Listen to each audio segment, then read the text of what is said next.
ദാ വരുന്നു നമ്മുടെ മോദിജിയുടെ പ്രസംഗം. 9 വർഷത്തിനിടെ 4 ലോക്സഭാ തെരഞ്ഞെടുപ്പുകൾ നടന്ന 90കളിലെ രാഷ്ട്രീയ അസ്ഥിരത കാരണം ജനങ്ങൾ അക്ഷമരും സർക്കാരിന്റെ കഴിവിനെ കുറിച്ച് സംശയം പ്രകടിപ്പിക്കുന്ന സമയത്താണ് വാജ്പേയി സുസ്ഥിരവും ഫലപ്രദവുമായ ഭരണം നൽകിയതെന്ന്.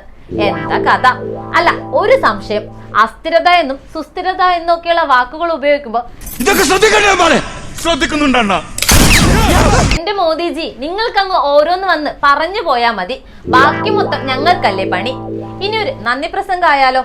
21ാം നൂറ്റാണ്ടിലേക്കുള്ള ഇന്ത്യയുടെ പരിവർത്തനത്തിന്റെ ശില്പിയായതിന് രാജ്യം അടൽജിയോട് എപ്പോഴും നന്ദിയുള്ളവരായിരിക്കും.